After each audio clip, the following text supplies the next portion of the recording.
Assalamualaikum warahmatullahi wabarakatuh. Alhamdulillah nahmaduhu wa nusalli wa nusallimu ala rasulihil karim wa ala alihi wa ashabihi ajma'in, amma ba'd. Alhamdulillah, hadirin jamaah sekalian yang dimuliakan Allah Subhanahu wa taala.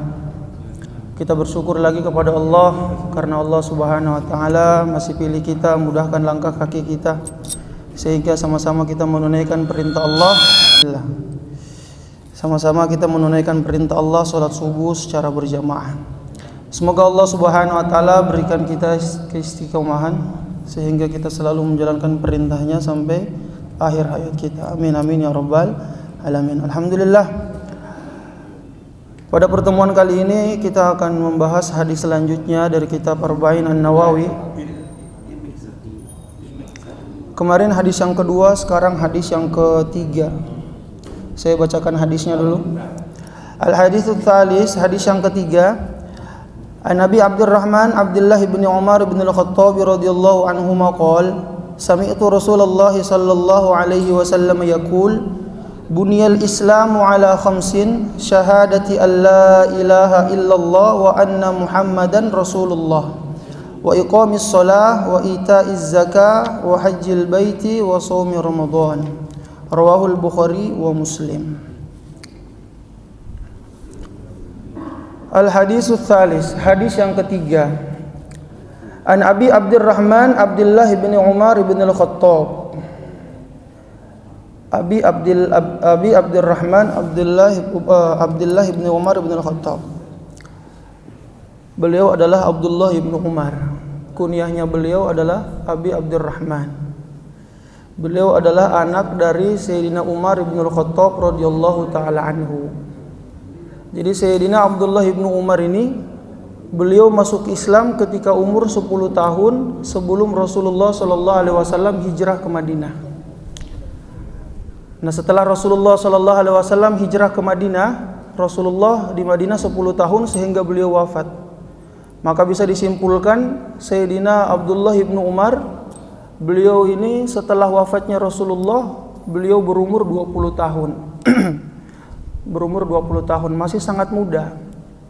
Jadi sahabat-sahabat Rasulullah sallallahu alaihi wasallam ini ada dari kalangan orang tua dan juga dari kalangan anak-anak muda. Dan tidak sedikit dari kalangan anak muda, banyak juga dari kalangan anak-anak muda. Di antaranya adalah Sayyidina Abdullah bin Umar. Yang paling terkenal itu adalah yang nama-nama Abdullah yang umurnya setara dengan Sayyidina Abdullah bin Umar. Ubadalah al-Arba'ah, 4 Abdullah. Nah, ini nama umur mereka ini sepantaran, mungkin beda-beda dikit. 4 Abdullah. Yang pertama Abdullah bin Umar. Beliau ini adalah anaknya Sayyidina Umar bin Khattab. Yang kedua Abdullah bin Abbas. Beliau adalah anaknya Sayyidina Abbas bin Abdul Muttalib. Yang ketiga adalah Abdullah bin Amr bin Al-As. Jadi anaknya Amr bin As. Yang keempat Abdullah bin Zubair, anaknya Sayyidina Zubair bin Al-Awwam. Jadi 4 Abdullah. Masih muda-muda dan juga cerdas-cerdas. Ahli dalam Quran dan juga ahli dalam hadis. Sayyidina Abdullah bin Umar ini beliau termasuk dari 7 sahabat Rasulullah sallallahu alaihi wasallam yang paling banyak meriwayatkan hadis dari Rasulullah. Kurang lebih beliau meriwayatkan hadis dari Rasulullah sallallahu alaihi wasallam itu 2360 hadis. Masya Allah. Ketika itu paling banyak juga meriwayatkan hadis dari Rasulullah sallallahu alaihi wasallam. Kenapa saking banyaknya? Karena beliau ini hari-hari berada di rumahnya Rasulullah sallallahu alaihi wasallam. Kenapa tidak? Ayahnya beliau ini kawannya Rasulullah. Ayahnya beliau ini kawannya Rasulullah, sahabat terdekatnya Rasulullah, Sayyidina Umar bin Khattab. Dan juga kakak beliau yang wanita ini termasuk dari istrinya Rasulullah sallallahu alaihi wasallam, Sayyidatina Hafsah. Maka beliau hari-hari di rumahnya Rasulullah sallallahu alaihi wasallam selalu mendengarkan sabda-sabda perkataan Rasulullah sallallahu alaihi wasallam, sehingga beliau meriwayatkan hadis dari Rasulullah ini 2360 hadis.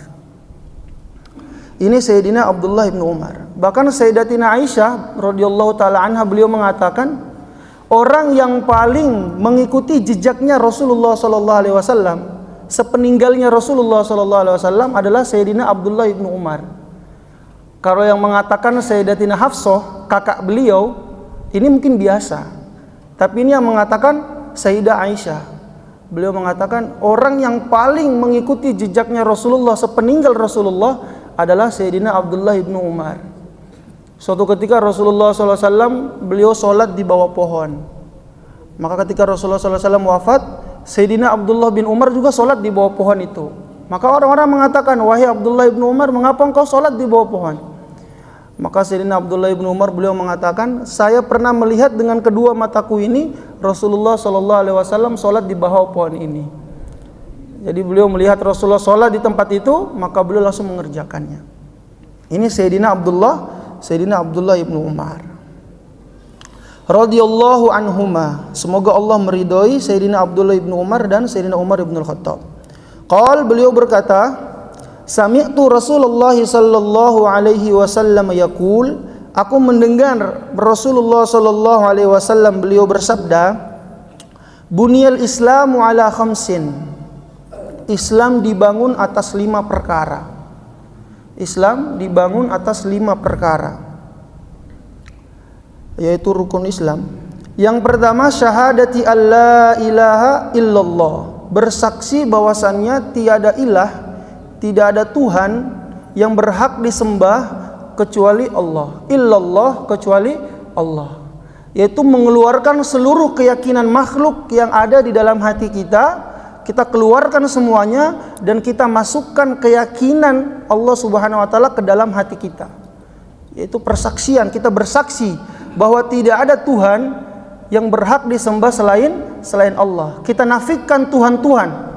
Ada yang menyembah, menuhankan sapi, ada yang menuhankan matahari, ada yang menuhankan berhala-berhala. Kita nafikan semuanya dan kita isbatkan Allah Subhanahu wa taala. Kita resapi, kita katakan la ilaha, kita hilangkan semuanya, kita nafikan semua makhluk, langsung illallah, kita isbatkan Allah Subhanahu wa taala. Ini persaksian.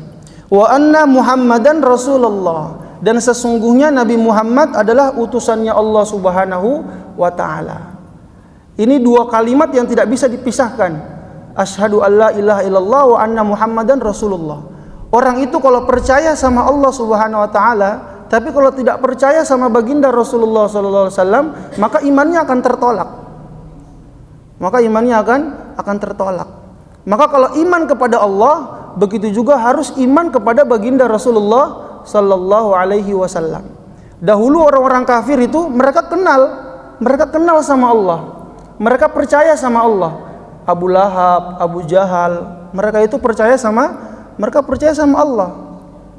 Wala in sa'altahum man khalaqas samawati wal ard. Ketika ditanya sama mereka siapa yang menciptakan langit dan bumi, la yaqulunallah. Mereka pasti akan mengatakan Allah. Wala in sa'altahum man anzala minas samaa'i ma'a. Ketika ditanya sama mereka siapa yang menurunkan hujan dari langit, la yaqulunallah. Pasti mereka akan mengatakan Allah. Wala in sa'altahum man khalaqahum. Kalau mereka ditanya siapa yang menciptakan kalian, la yaqulunallah. Pasti mereka akan mengatakan Allah. Jadi orang-orang dahulu itu mereka percaya, kenal sama Allah. Tetapi giliran sama Rasulullah mereka tidak mau percaya. Mereka tidak mau percaya. Ini orang-orang kafir zaman dahulu. Sampai-sampai Abu Lahab ini terang-terangan beliau mengatakan, alihadza jama'tana. Dengan sebab ini engkau mengumpulkan kami wahai Muhammad di bawah bukit Sofa. Jadi ketika itu Rasulullah kumpulkan orang-orang Quraisy ketika itu, langsung beliau umumkan bahwa beliau ini termasuk utusannya Allah Subhanahu wa taala sebagai nabi. Maka langsung terang-terangan Abu Lahab mengatakan, alihadza jama'tana. Sebab perkara ini engkau mengumpulkan kami. Kami tidak akan percaya engkau sebagai nabi. Ini kata Abu Lahab. Bahkan sampai-sampai Abu Lahab mengatakan, tabban laka ya Muhammad. Celakalah engkau wahai Muhammad.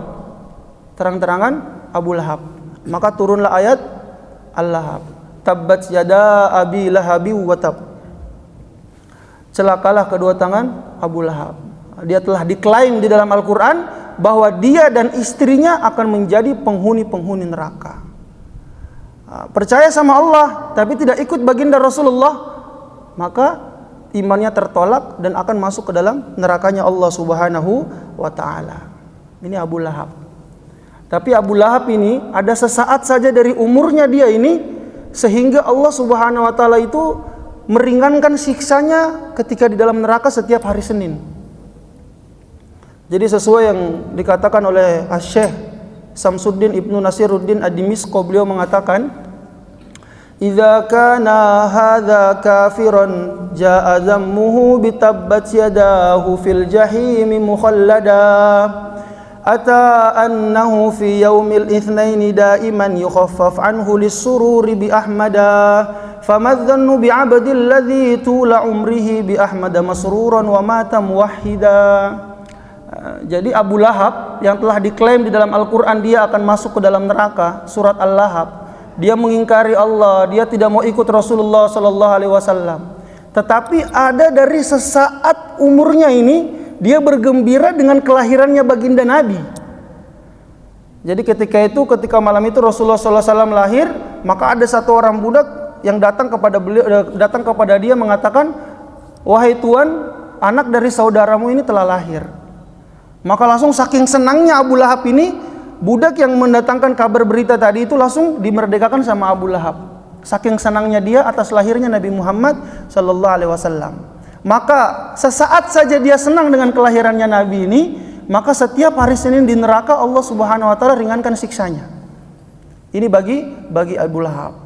Maka bagaimana dengan kita? Masya Allah, kita ini termasuk umatnya baginda Rasulullah sallallahu alaihi wasallam. Salawat terus kepada Rasulullah, menghidupkan sunnahnya baginda Rasulullah, senang atas kelahirannya baginda Rasulullah, memperjuangkan apa yang diperjuangkan oleh Rasulullah. Maka pasti Allah Subhanahu wa taala akan beri yang lebih besar lagi nanti ketika di akhirat.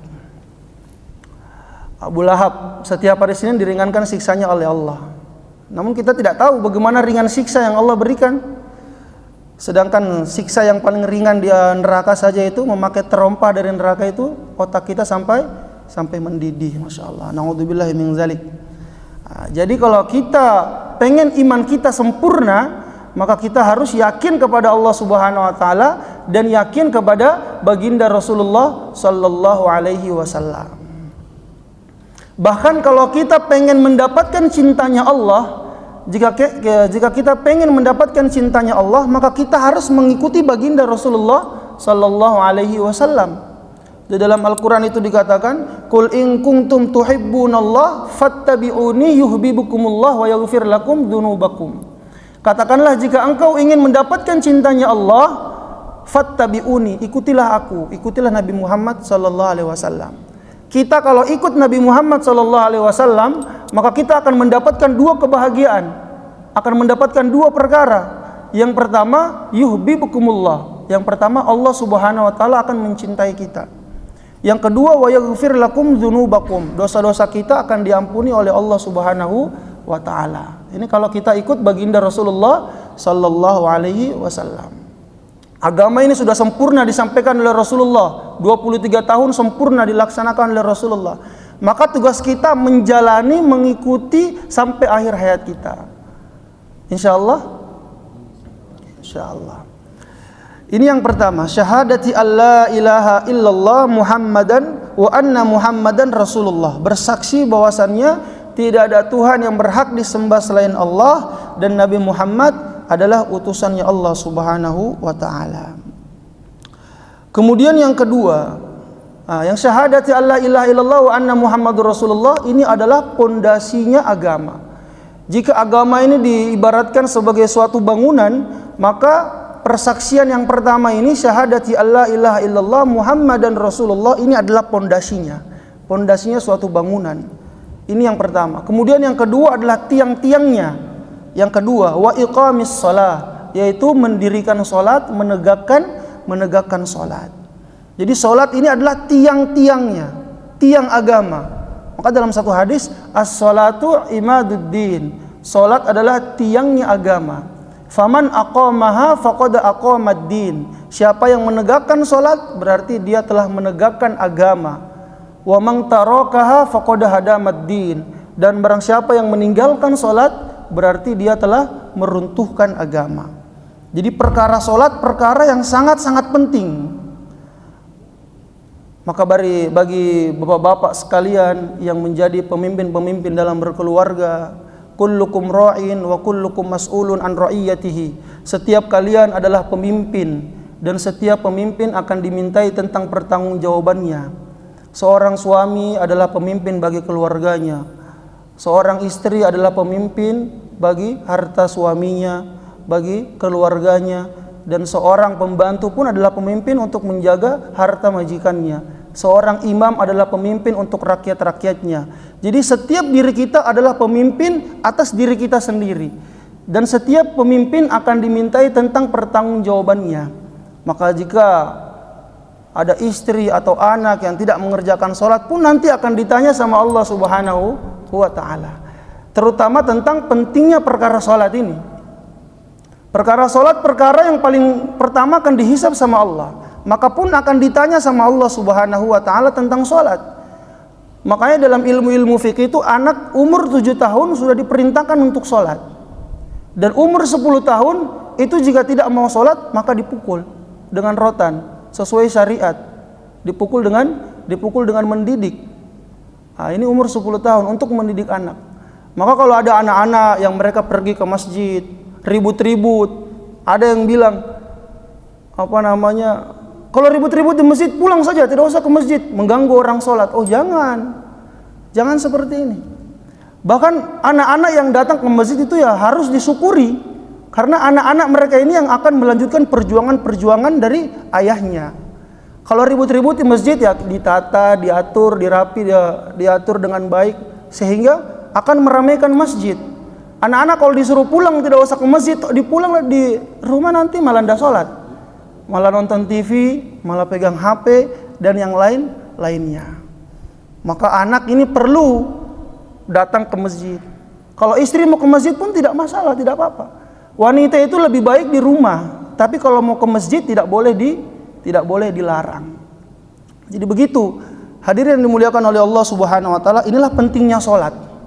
Maka anak-anak kita itu harus diatur, ditata dengan baik dari kecilnya tentang masalah sholat. Kalau anak-anak dari kecil itu sudah melaksanakan sholat, kalau dia sudah berada di masjid, mata penglihatannya dia ini yang dia lihat orang sholat di masjid, yang dia lihat orang berzikir di masjid, yang dia lihat orang baca Quran di masjid.